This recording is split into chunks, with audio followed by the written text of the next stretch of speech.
All right, Shalom Akim Shalom.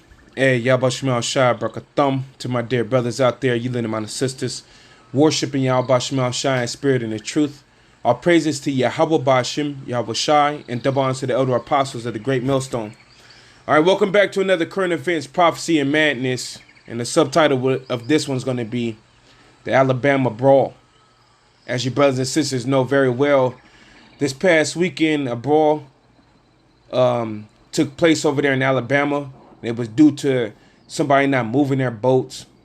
And Esau Edom, the self-proclaimed white man, ended up jumping the Israelite, the so-called Negro security guard or the staff worker. And next thing you know, Jake from all corners came out and started jumping on Esau for jumping on that one Israelite man. All right, so through the Spirit of the Lord, man, I pray that this doesn't die down. I pray that the energy from this continue to spill over, and that it just continually make Jake, you know what I'm saying, get out of that docile, comfortable state and start realizing that your enemies, the self-proclaimed white man, the Edomites, man, they don't like you. And you need to, and you Negro, Latino, Native Americans, you need to return to your God. Matter of fact, let's play this first video we have queued here on the situation.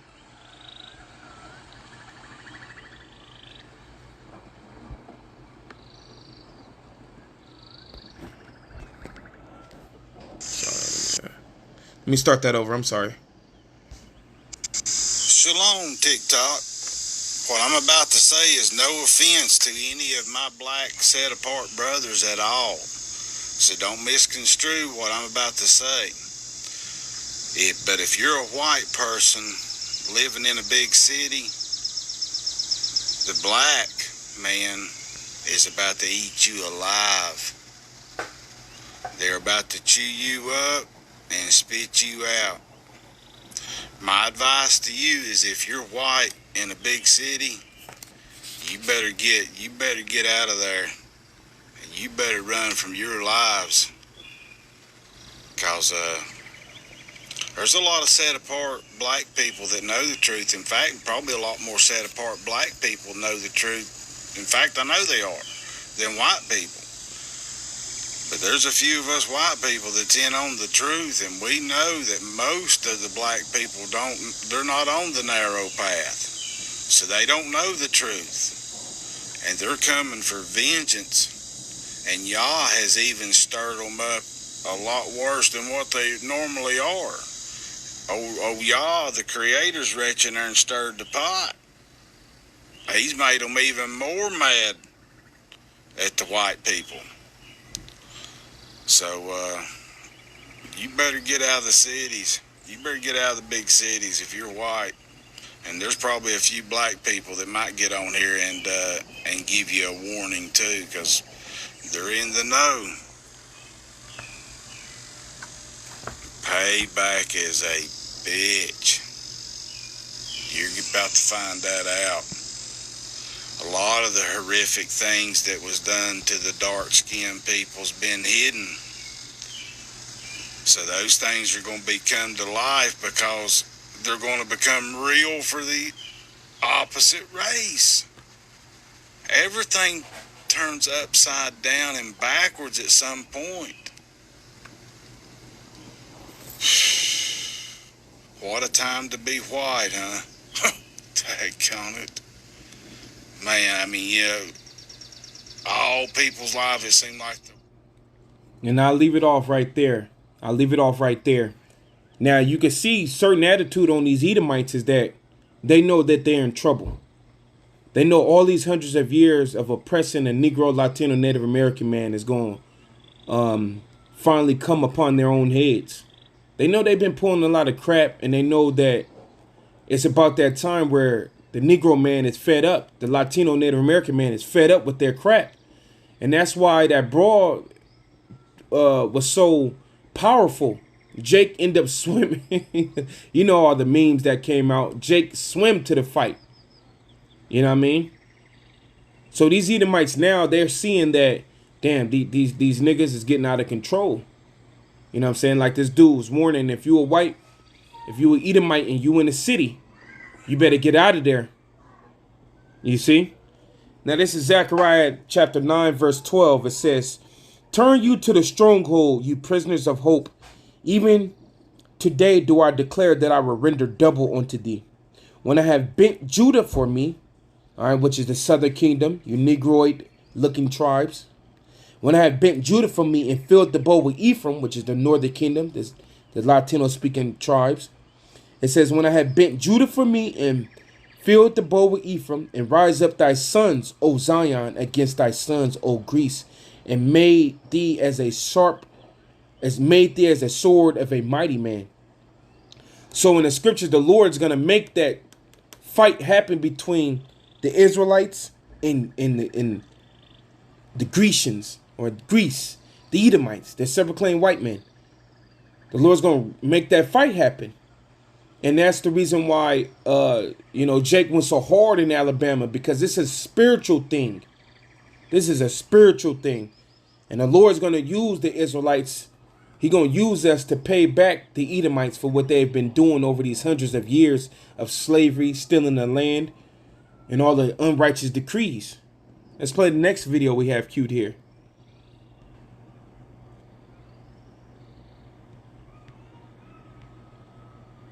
Warning too. Before I get into my story, true story, just happened about an hour and a half ago. Alabama, y'all don't know what you just done. Now let me tell you what happened to me today. Now me and my neighbor been living next door to each other maybe about a year, and we just didn't like each other, you know. He comes outside, he see me, look at me, and I don't know what he be saying. I think he'd be like, yeah, bitch ass motherfucker. And I'm petty. I'll be honest with you. I'm not going to sit here and say I'm not petty. I'm like, fuck him, you know. I told my son, fuck that motherfucker, right? I comes out on my porch today. He comes out on his porch. He look at me, you know me. I look back at him. He said, OG. I said, what up? Because I call my black brother. What's up, brother? He said, I'm drinking. Now, I don't drink. But I wasn't going to turn down the invite. I said, yeah, I'm drinking. So come on down. We down here drinking. We drinking the Heineken. We just throwing them back, right? He said, OG. I said, what's up? He said, I don't even know why I don't like you. I said, I didn't know why I didn't like you. He said, you know what made me come out here and had to holler at you, OG? I said, what? Man, I watched that fight for Alabama, and I see the way my brother handle their business. I said, I had to talk to OG. We have to talk.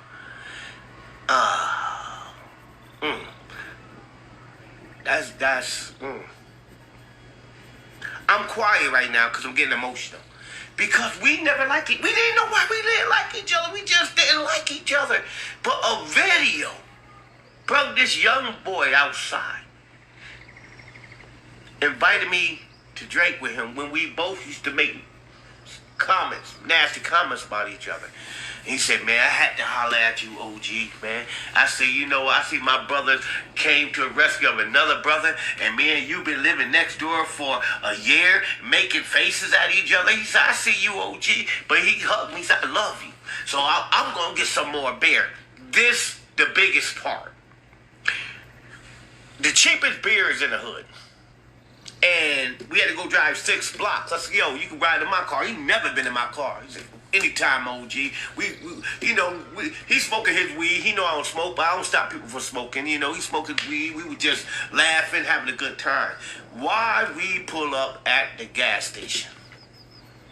The first thing I seen around the gas station was red do-rags and everything else.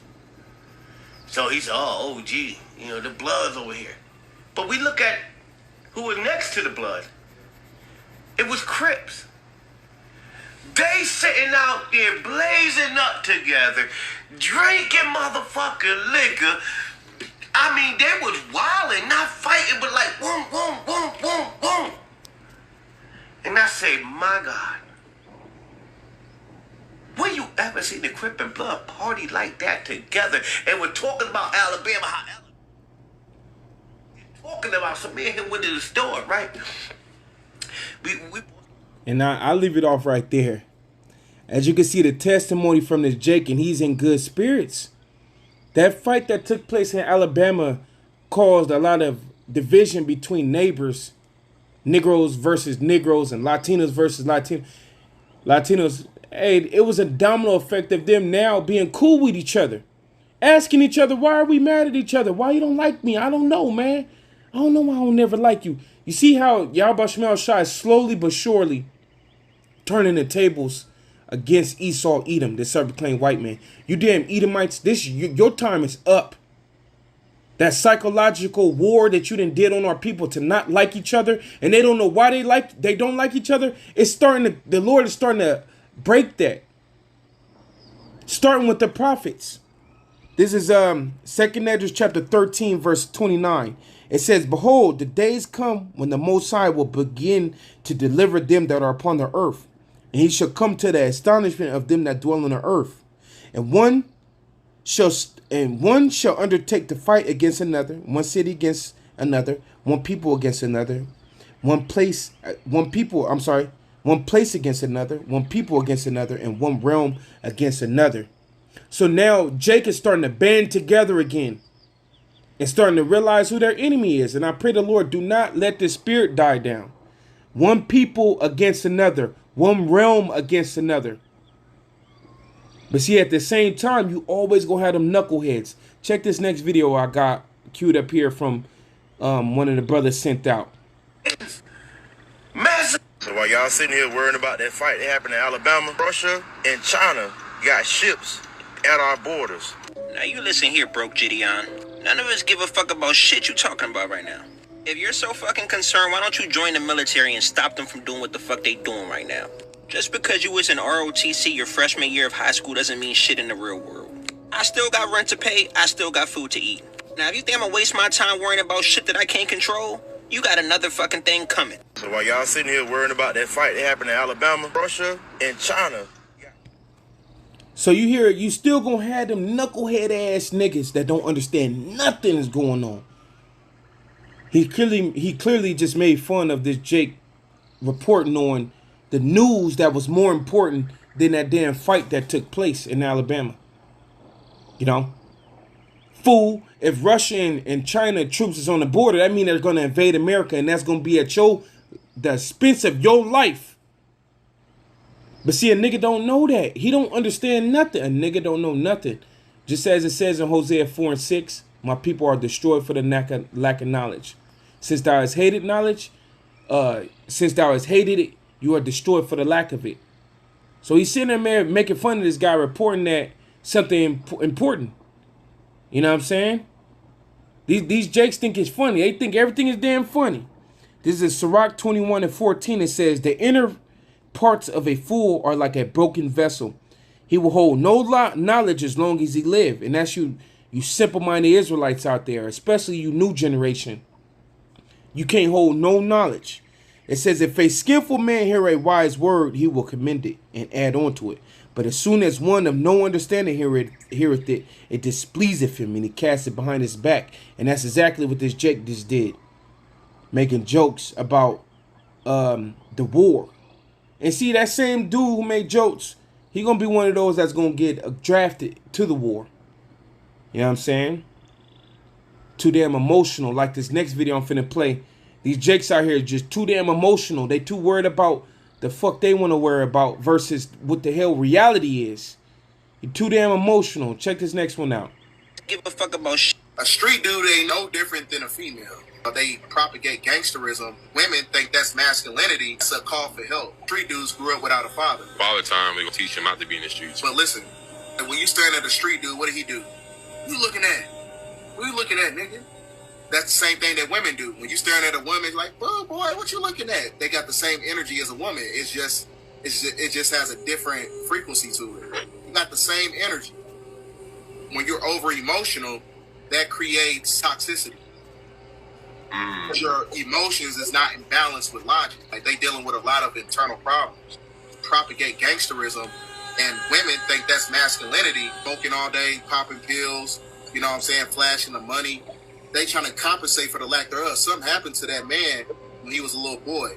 A lot of them deal with a lot of mental issues, while a lot of them are really like low-key homosexuals too. A lot of I heard about that. I did hear about that. A lot of street dudes are really that, you know what I'm saying? But a lot of women today, you know, they really think that like, oh, he a street dude, you know what I'm saying? He gets listening to NBA YoungBoy. That's Bay right there. That's Bay. You got, you know, they think that's like masculine energy. A masculine man is always a very logical man, not an emotional man. Emotional people act on impulse. A street dude ain't. And that's exactly what the problem is with the men of our generation, the younger men. They think that being emotional is being manly. Nah, man, like the dude said, that now you're moving into toxicity, you know what I mean?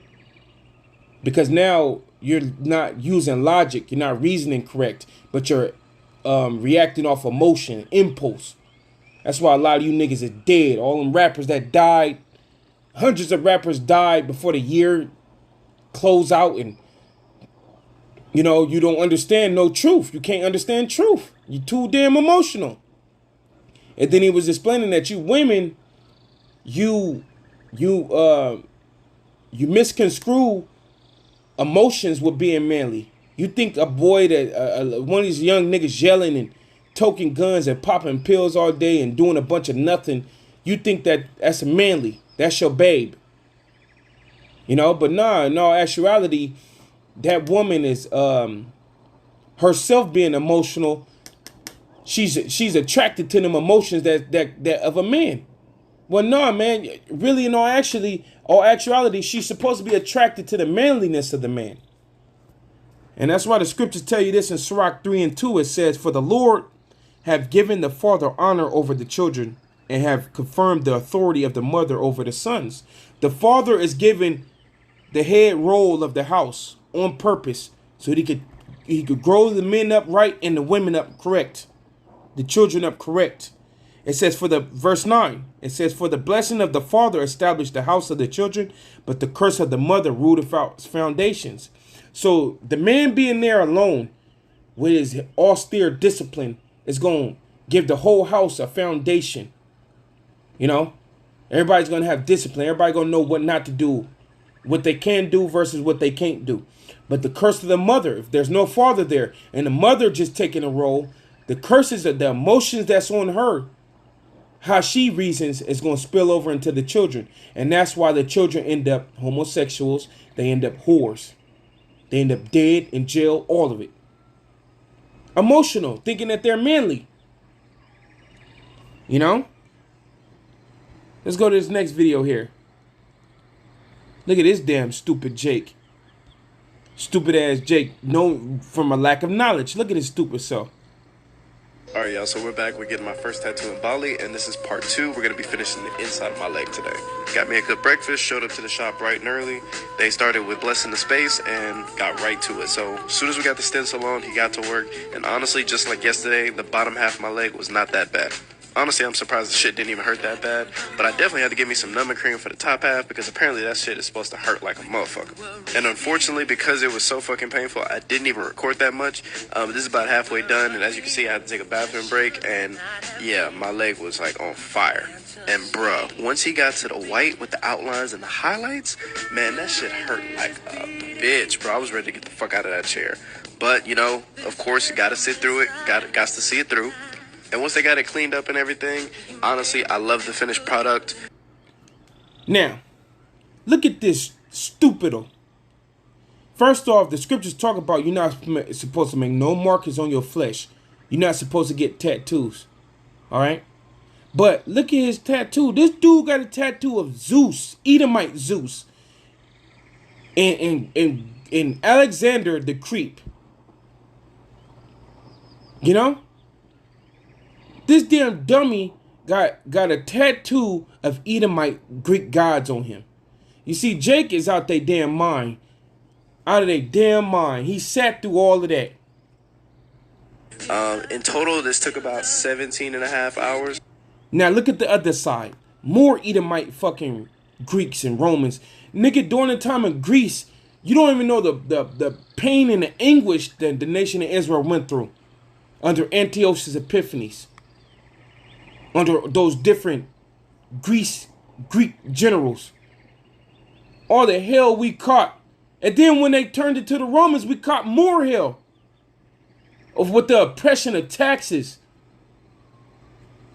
In the besieging of 70 AD, when you got kicked out of the land. And then Jake is going here blasting these same dudes on his leg. This is Psalm 62 and 10. It says, trust not in oppression, and become not vain in robbery. If riches increase, set not thy heart upon them. You're not supposed to trust in oppression, man. You didn't got to the point, Jake's is tatting up their body. And then, you know, tatting up their bodies from the head to their toe. And then, now it's to the point where jobs just got to allow them to work there. I remember growing up, we couldn't have tattoos. You know? Or you wouldn't get hired. Now that they have to accept it because everybody got these tats everywhere.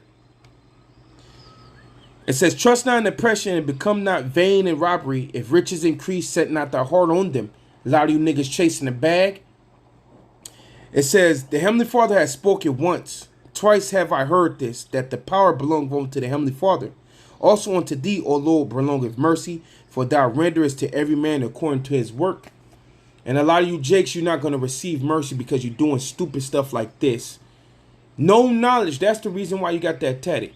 If the nigga understood the truth of those people on his leg, the nigga would not have did that. Zeus and stuff. Fool, Zeus is that's a counterfeit portion of the Heavenly Father Yahweh. The Heavenly Father Yahweh don't look like him. And Alexander the Creep at the bottom, that look like a statue of him. Alexander the Creep, fool. He was the one that was the first Greek, basically like Greek king over Greece, that gave these Edomites sovereignty. You know? And shortly after, his generals destroyed Jake with guys like Antiochus Epiphanes. That's why the scriptures say our people are destroyed for the lack of knowledge. So now, let's listen to this video, another video the brother shared of all this stuff going on from the Alabama fight to Esau talking about aliens to the money system getting switched over to whores and the pride agenda, everything of the sort. Let's see what Eve, how she feel about it.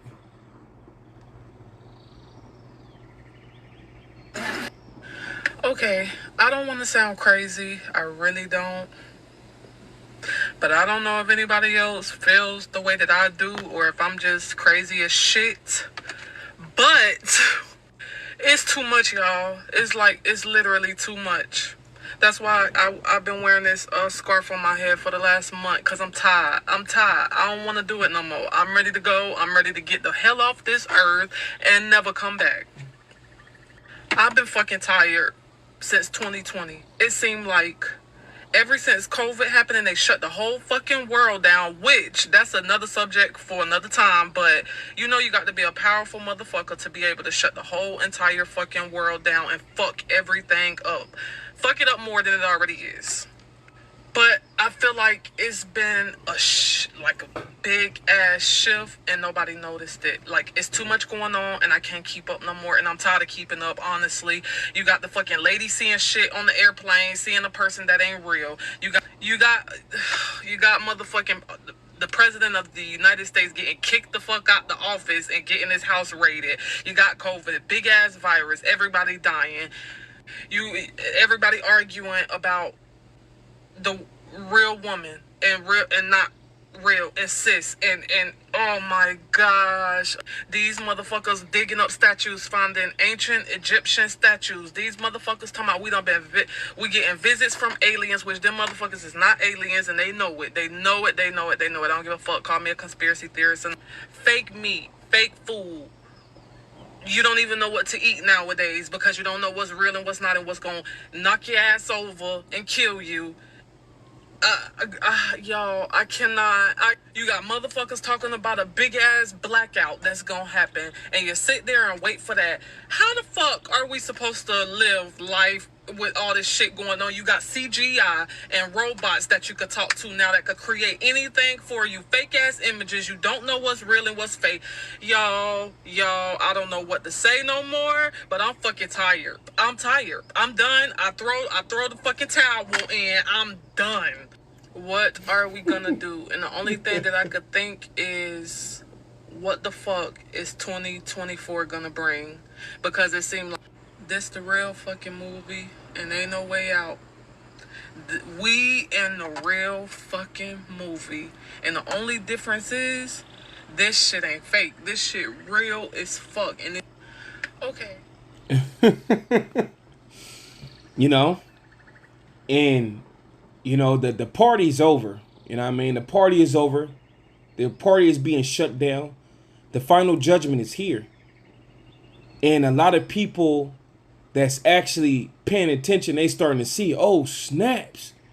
It's a lot of different things going on at once. What am I supposed to do? Man, the spirit of Yahweh Shemel Shai been on his prophets to tell you what to do. Get your butt correct with your God. You better come back, you Israelites, you Negro, Latino, Native Americans. You better come back to the Heavenly Father. His name is Yahweh and his son Yahweh Shai. You better stop living wicked and evil all in this damn world. Partying and living it up like things ain't coming to an end. You better quit playing, because just as this woman said, she don't know what to do no more. It's too much. And she was right on everything. All of that is taking place, and more is taking place than what she even said. All right? And a lot of people going to get that rude awakening, and the Lord ain't going to have no mercy on you. By the time Jake realized what's going on, it's going to be at your door. This is Ezekiel 21:9. It says, Son of man, prophesy and say, Thus saith the Lord, say a sword is sharpened and also furbished. It is sharpened to make a sore slaughter. It is furbished that it may glitter. Shall we then make mirth? It contendeth the rod of my son as every tree. So this is the moment where the Heavenly Father is finna judge the world for all the wickedness. All the wickedness they've been doing over these years. Just living it up, evil and wicked as hell. It's judgment time.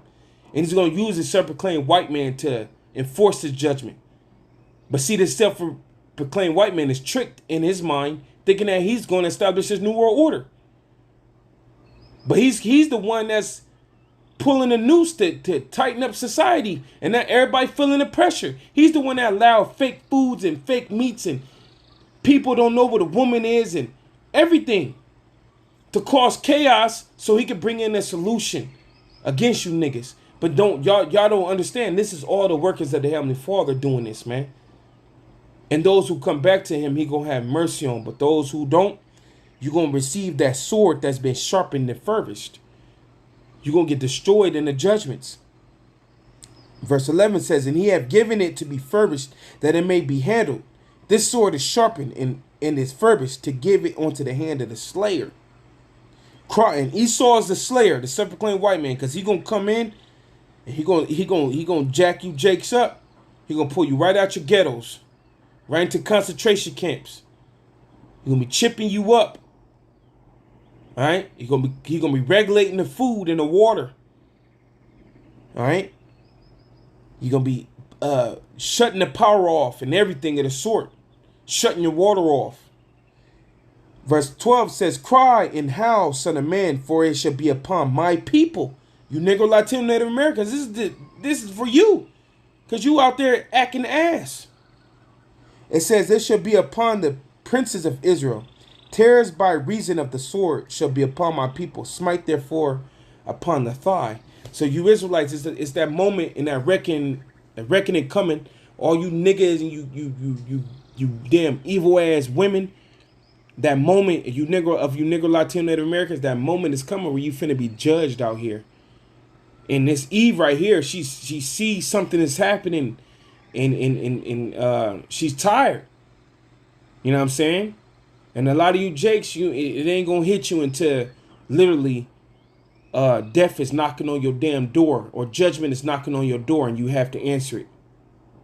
So yeah, man, through the spirit and power of Yahweh Shemel Shai, there's been another current events, prophecy, and madness. The subtitle being the Alabama Brawl.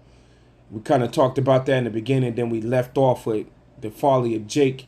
So I hope you brothers and sisters was edified out there, man. Hey, till the next time, I want to give all praise to Yahweh Shemel Shai. Shalom, Akim Step.